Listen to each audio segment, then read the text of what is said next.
నమస్తే తెలుగు రాజ్యంకి స్వాగతం. నేను మీ సంధ్య.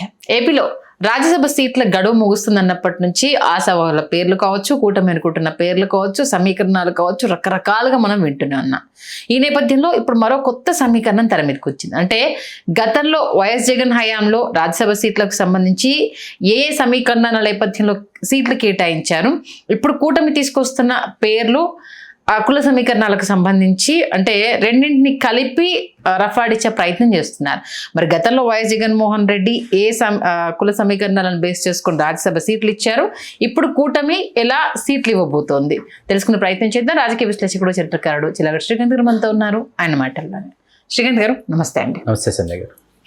ఆల్మోస్ట్ సీట్ల పంపకం అన్నా ఇలాంటివి ఏ వచ్చినా నామినేటెడ్కి సంబంధించి అయినా రాజ్యసభ కావచ్చు, ఇవి ఏవి వచ్చినా ఏ సామాజిక వర్గానికి ఇస్తున్నారు, ఏ బేసిస్ మీద ఇస్తున్నారు అన్న లెక్కలు ప్రతిసారి వస్తూ ఉంటాయి.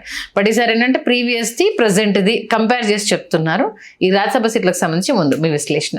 వాస్తవానికి రాజ్యసభ స్థానాలు కుల సమీకరణల పరంగా ఇచ్చేవారు కాదు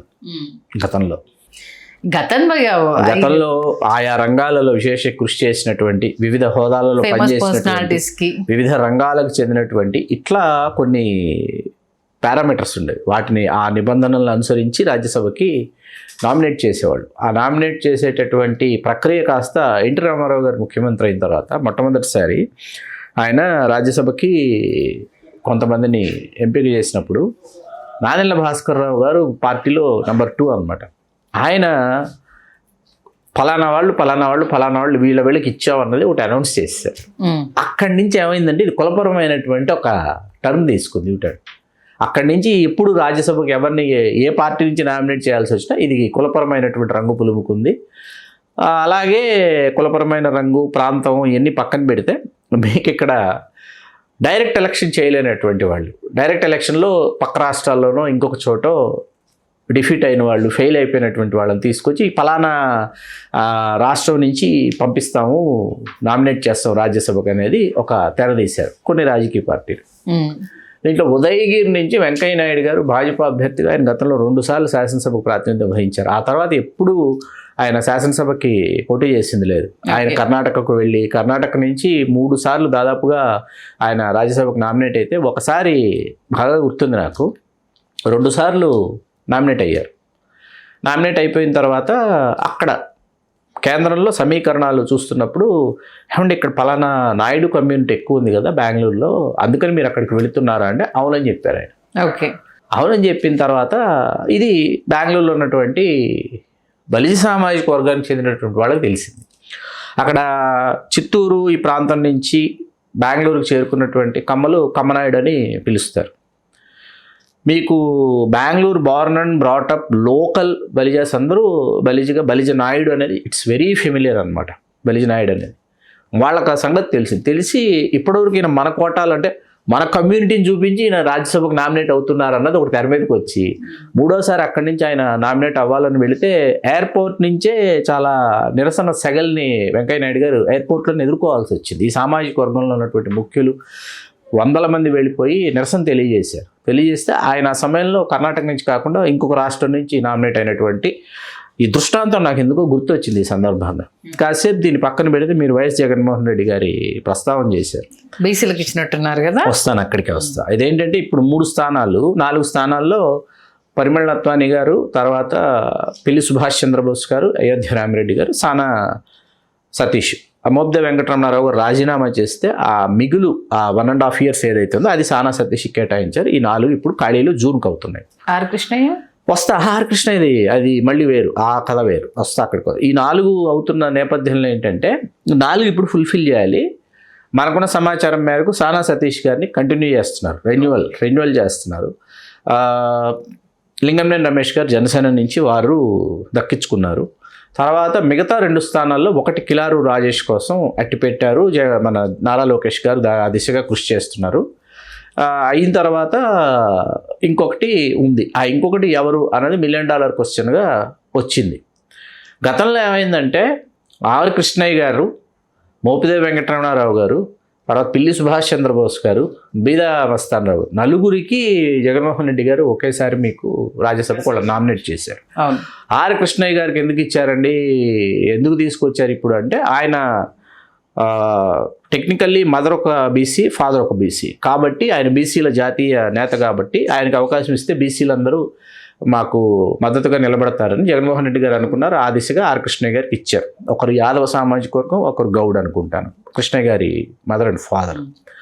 మరొకటి మోపిదే వెంకటరమణారావు గారు మత్స్యకార సామాజిక వర్గం, బిదా మస్తాన్ రావు గారు యాదవ సామాజిక వర్గం, తర్వాత పిల్లి సుభాష్ చంద్రబోస్ గారు కలుగీత సామాజిక వర్గం. నలుగురికి 10 మంది, రాజ్యసభకి 10 మందిని నామినేట్ చేస్తే వైసీపీలో సగానికి పైగా బీసీలే వచ్చారు ఆ సమయంలో. ఇది ఎందుకు ఇప్పుడు ఇక్కడ ఈ ప్రస్తావన వచ్చిందంటే, ఇది తెలుగుదేశం పార్టీ మేము వెనుకబడిన తరగతులకు మేమే అవకాశాలు ఇచ్చాం, అత్యధిక పర్యాలు మేమే పోటీ చేసేటటువంటి అవకాశాలు ఇచ్చాం, తెలుగుదేశం అంటేనే బీసీల పార్టీ అనేటటువంటి నినాదం మనం వింటూ ఉంటాం అనమాట. ఆ వింటూ వస్తున్నటువంటి నేపథ్యంలో ఈ 4 స్థానాలలో ఎక్కడ బీసీ ఉన్నాడు అన్నది ఒక $1 మిలియన్ క్వశ్చన్. ఇప్పుడు ఓకే, ఈ $1 మిలియన్ క్వశ్చన్ వస్తుందని చెప్పి ఏం చేశారంటే, చింతకాయల విజయని కాసేపు తెస్తున్నారు. He is technically Koppula Velama BC, ఉత్తరాంధ్రకు చెందినటువంటి కొప్పుల వెలువలు బీసీ అనమాట. ఆయన తీసుకొస్తున్నారు, మళ్ళీ కాసేపు పక్కన పెడుతున్నారు, మళ్ళీ ఇంకొక పేరు తెర మీదకి తీసుకొస్తారు, మళ్ళీ ఆ పేరుని పక్కన పెట్టి మళ్ళీ గల్లా జయదేవ్ గారు అంతా కమ్మలు అయిపోతారు. గల్లా జయదేవ్, కిలారి వెంకటరాజేష్, లింగంనేని రమేష్ ఇంతమంది అయిపోతారని చెప్పి మళ్ళీ కాసేపు గల్లా జయదేవ్ గారిని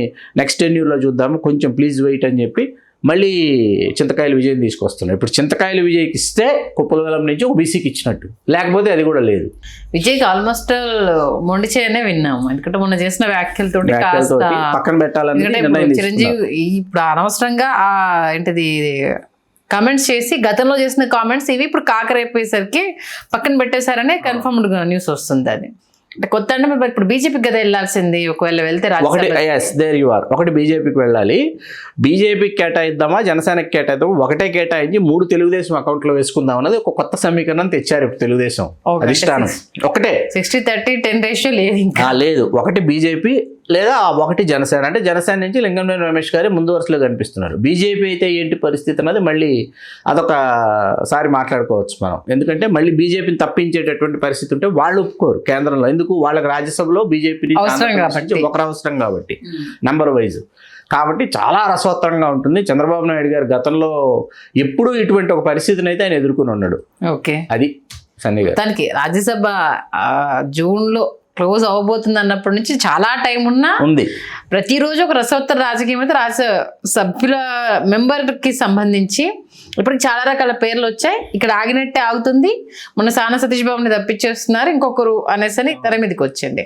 ఇటు లోకేష్ స్నేక్ కిలార్ రాజేష్ అన్నారు, ఇప్పుడు మళ్ళీ లింగంనేని రమేష్ వచ్చారు, జనసేన నుంచి వెళ్ళాడు. లింగంనేని రమేష్ గారు అధినేతకి కరకట్టం మీద ఇల్లు అదికే అనుకోండి, అది ఇవ్వటం కావచ్చు. మంగళగిరిలో జనసేన పార్టీకి కార్యాలయం కావచ్చు, అది కూడా సొంతమేమీ కాదు అని అంటున్నారు. అంటే సొంతంగా వాళ్ళకే ధారాదత్తం చేయలేదు ఆ స్థలం కూడా అని అంటున్నారు. అయినా ఏ పార్టీలో లేకుండా చేరకుండా అసలు ఇద్దరు పార్టీ నాయకుల అధ్యక్షుల యొక్క మనసుల్ని చూరగొనడం అనేది ఒక కళ అన్నమాట.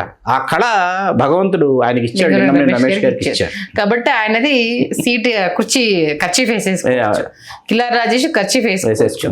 ఇప్పుడైతే ఎటొచ్చి సానా సతీష్ ది కంటిన్యూ చేస్తారు లేదా అన్నది సానా సతీష్ అన్నది ఇంకో 4th సీట్ ఎవరికి ఉంటుంది అనేది బీజేపీ నుంచి వస్తారా, కూటమి నుంచి అంటే జనసేన అయితే మాక్సిమం కూటమి తెలుగుదేశం పార్టీ నుంచి ఎవరు వస్తారు మాక్సిమం అయితే గలా జయదేవే కన్ఫర్మ్ అవ్వచ్చు. చూడాలి, బీసీ అన్నది నిదానం ఎత్తుకుంటే పంట పండినట్టే చింతకాయల విజయ్కి. ఓకే, మొత్తానికైతే ప్రతిరోజు ఈ అంశం గురించి ఎప్పుడు రైజ్ చేసినా అదొక రసవత్తరమైన టాపిక్. అందులో ఇప్పుడు ఈ కంపారిజన్స్ అంటే గతంలో వాళ్ళు బీసీలకు ఇచ్చి మనసు గెలుచుకున్నారు, అది ఇప్పుడు తెర మీదకి మనం తీసుకురాలేదు సన్ని గారు. సోషల్ మీడియాలో వెనుకబడిన తరగతులకు చెందిన వాళ్ళు, వెనుకబడిన తరగతుల సంక్షేమ సంఘాలు వాళ్ళు తీసుకొచ్చారు దీన్ని. ఇప్పుడు అది చూస్తారు, ఆయన అలా ఇచ్చారు, మీరు ఇలా ఇస్తే ఎలా, ఇక్కడ బీసీ ఉండాలన్న నినాదం బీసీ సంఘాలు తీసుకొచ్చాయి. మనం దీన్ని వండి వార్చలా. రేపు అంటే అపోజిషన్ కి అయితే ఇది ఒక కష్టం అయిపోతుంది ఎలక్షన్ టైంలోకి వెళ్ళడానికి. అంటే ఇది టీం లోకేష్ అండి. ఇప్పుడు ఏంటంటే, ఇప్పుడు మనం మాట్లాడుకున్నదంతా కూడా ఏంటంటే లోకేష్ గారి పరిధిలోనే ఉంది. ఇప్పుడు చంద్రబాబు నాయుడు గారి పరిధిలో మనం అనుకుంటాం, కానీ లోకేష్ గారి పరిధిలో ఉంది. లోకేష్ గారు ఇప్పుడు దీని యొక్క ఇన్ అండ్ అవుట్, ఇది ఇలా చేస్తే ఎలా అవుతుంది, ఇలా చేయకపోతే ఎలా అవుతుంది అనేటటువంటి సమీకరణ ఇప్పుడు ఆన్ టేబుల్, ఆయన టేబుల్ మీద ఉంది. ఓకే, అది చూద్దాం. మీరు అన్నట్టుగా మరి ఇది చెవున పడి చింతకాయల విజయ్ పంట పండితే బీసీ కేటగిరీలో వచ్చే అవకాశం ఉంది. లేదంటే యాజ్ యూజువల్ గా కమ్మ బ్యాచ్ కంప్లీట్ అవుతుంది. థ్యాంక్ యూ శ్రీకాంత్ గారు, మంచి విశ్లేషణ అందించారు. ధన్యవాదాలు సంధ్య. హలో తెలుగు రాజ్యం ఛానల్ చూస్తున్నారా? సామాజిక రాజకీయ జీవన చిత్రణే తెలుగు రాజ్యం. అతిశయోక్తులు అసత్యాలు ఉండవు. రాజకీయ కోణం కాదు, ప్రజా కోణమే కొలబద్ద. తెలుగు రాజ్యం వీక్షణ మీ ఉత్తమ అభిరుచికి నిదర్శనం.